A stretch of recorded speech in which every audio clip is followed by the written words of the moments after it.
Bismillahirrohmanirrohim. Assalamualaikum warahmatullahi wabarakatuh. Teman-teman, jumpa lagi bersama saya Nini Sri Wulandari dalam mata kuliah Mikroekonomi Islam. Pada pembahasan kali ini, saya akan menjelaskan mengenai bagaimana konsep produksi dalam perspektif Islam. Nah, untuk lebih jelasnya, mari kita simak penjelasan berikut ini. Teman-teman, adapun materi yang akan kita pelajari hari ini, yang pertama adalah produksi dalam perspektif konvensional, yang kedua produksi dalam perspektif Islam, yang ketiga tujuan produksi dalam perspektif Islam, yang keempat faktor produksi dalam perspektif konvensional, yang kelima adalah faktor produksi dalam perspektif Islam, dan yang keenam adalah harga faktor-faktor produksi dalam perspektif Islam. Baik, kita lanjut pada pembahasan selanjutnya ya. Produksi, distribusi, dan konsumsi merupakan satu kesatuan yang tidak dapat dipisahkan dalam rangkaian sistem ekonomi. Ketiganya akan saling mempengaruhi dan saling ketergantungan. Akan tetapi, kegiatan atau proses dari produksi sendiri adalah titik pangkal dari kegiatan tersebut. Tidak akan ada distribusi dan konsumsi bila produksi tidak terjadi. Maka oleh karena itu, saya akan menjelaskan apa itu konsep produksi dalam perspektif konvensional. Yang pertama, menurut pendapat dari Asauri, bahwa produksi adalah suatu kegiatan untuk menciptakan atau menambah kegunaan barang atau jasa. Yang kedua, menurut Heiser dan Render, bahwa produksi adalah proses penciptaan barang maupun jasa. Sehingga dapat disimpulkan bahwa produksi itu adalah kegiatan menciptakan atau menambah kegunaan barang ataupun jasa. Adapun kegiatan produksi dalam perspektif Islam merupakan usaha manusia untuk memperbaiki tidak hanya kondisi fisik materialnya saja, tetapi juga moralitas, sebagai sarana untuk mencapai tujuan hidup sebagaimana digariskan dalam agama Islam, yaitu mencapai kebahagiaan dunia dan akhirat, atau dalam hal ini adalah memaksimalkan maslahah. Walaupun dalam ekonomi Islam tujuan utamanya adalah memaksimalkan maslahah, namun memperoleh laba tidaklah dilarang selama berada dalam bingkai tujuan dan hukum Islam. Secara lebih spesifik, tujuan kegiatan produksi adalah meningkatkan kemaslahatan yang bisa diwujudkan dalam berbagai bentuk. Nah, tadi sudah dijelaskan bagaimana konsep produksi dalam perspektif konvensional juga dalam perspektif Islam. Selanjutnya, prinsip dasar ekonomi Islam adalah keyakinan kepada Allah sebagai Rabb dari alam semesta. Ikrar akan keyakinan ini menjadi pembuka kitab suci umat Islam, karena konsep ini bermakna bahwa Islam berdiri di atas kepercayaan bahwa Allah adalah satu-satunya pencipta, pemilik dan pengendali alam raya yang dengan takdirnya menghidupkan dan mematikan serta mengendalikan alam dengan ketetapannya. Dengan keyakinan akan peran dan kepemilikan absolut dari Allah, Rabb semesta alam, maka konsep produksi di dalam ekonomi Islam tidak semata-mata bermotif maksimalisasi keuntungan dunia, tetapi lebih penting untuk mencapai maksimalisasi keuntungan akhirat. Ayat ke-77 surat Al-Qasas mengingatkan manusia untuk mencari kesejahteraan akhirat tanpa melupakan urusan dunia. Berikut ini terdapat 3 tujuan produksi dalam Islam. Yang pertama adalah menemukan dan memenuhi kebutuhan masyarakat. Yang ketiga, menyiapkan persediaan barang dan jasa di masa yang akan datang. Dan yang ketiga adalah pemenuhan sarana bagi kegiatan sosial dan ibadah kepada Allah.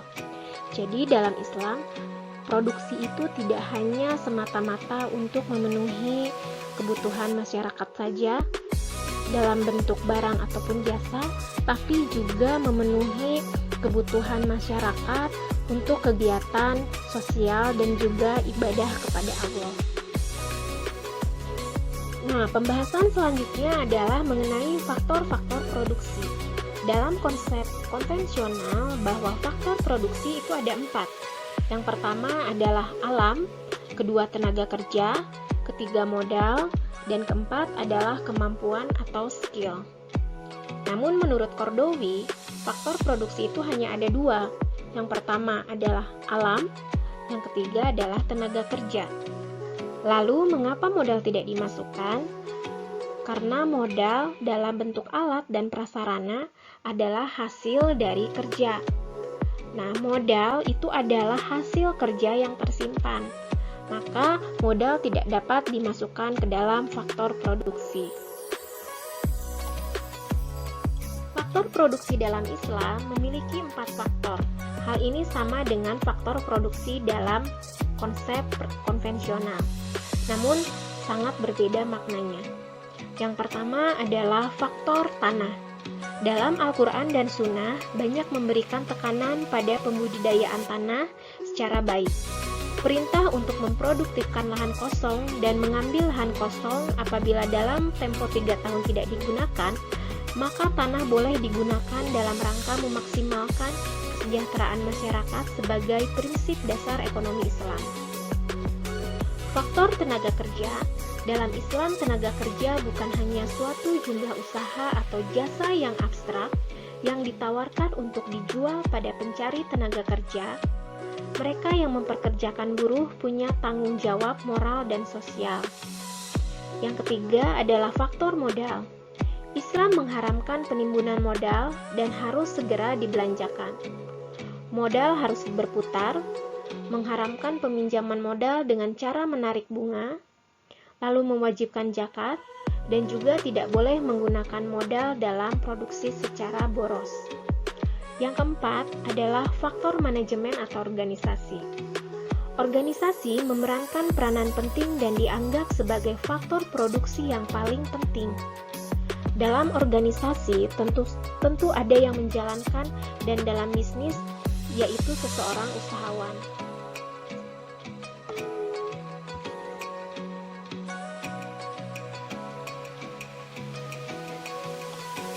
Faktor produksi dalam Islam dibedakan berdasarkan bentuk dan fungsinya. Berdasarkan bentuk, faktor produksi terdiri dari 2, yaitu input faktor dan konsum input.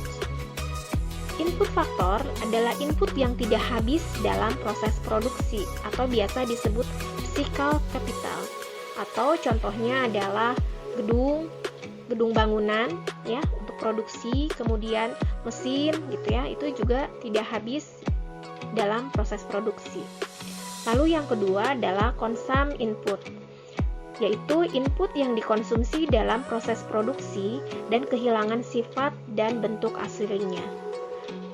Maksud dari dikonsumsi di sini adalah diproses ya. Contohnya adalah raw capital atau bahan baku. Dia akan habis atau kehilangan sifat atau bentuk aslinya karena mengalami proses produksi. Faktor produksi dalam Islam berdasarkan fungsinya terdapat 2 faktor. Yang pertama adalah Higher Factor of Production atau HFP, yaitu menanggung resiko wirausaha dari kegiatan ekonomi dan menerima laba. Yang kedua adalah Entrepreneurial Factors of Production atau kita singkat EFP, yaitu menyediakan jasa produksi definit, di mana untuk itu mereka menerima balas jasa definit, misalnya itu adalah upah dan sewa. Sehingga dalam hal ini kita dapat simpulkan bahwa uang tidak boleh bertindak sebagai HFP, namun dapat bertindak sebagai EFP jika bersedia menanggung resiko bisnis. Dan yang kedua adalah tenaga kerja bisa memilih apakah menjadi HFP atau menjadi karyawan atau buruh dengan menerima upah definit atau menjadi pengusaha dengan menerima laba. Pembahasan selanjutnya adalah mengenai harga faktor produksi. Harga faktor produksi terdiri dari 2. ada ujroh dan juga ada laba. Nah, ujroh adalah sewa. Dalam arti luas, yaitu sewa untuk jasa-jasa manusia. Dalam hal ini, faktor produksi harus mendapatkan ujroh untuk setiap penggunaannya, terutama faktor produksi tenaga kerja. Yang kedua, ujroh hanya diperkenankan untuk faktor input yang secara tidak langsung dikonsumsi dalam proses produksi. Dengan demikian, uang tidak bisa disewakan dan tidak boleh menuntut klaim atau bunga. Semua ujroh adalah fix yang diketahui di muka secara pasti. Jadi ujroh itu harus dibicarakan dulu di awal. Kalau sudah ada persetujuan, maka ujroh itu sifatnya fix di awal.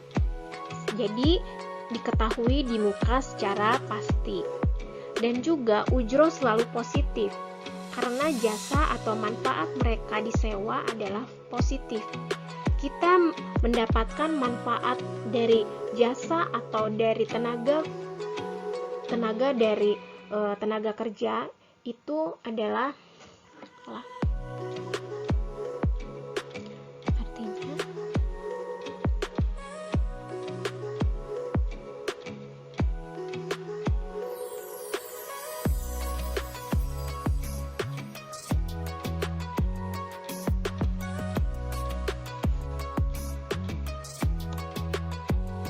Lalu selanjutnya, harga faktor produksi kedua adalah laba. Laba adalah balas jasa atas merealisasikan bisnis produktif yang menguntungkan dan menanggung resiko. Uang diperbolehkan menerima laba karena ia menyediakan fungsi yang dibenarkan untuk laba.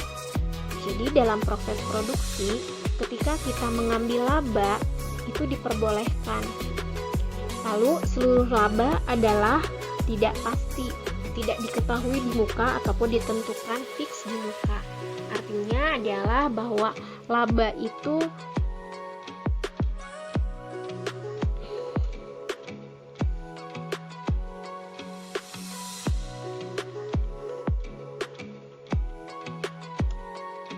Selanjutnya kita akan membahas harga faktor produksi, yaitu mengenai laba.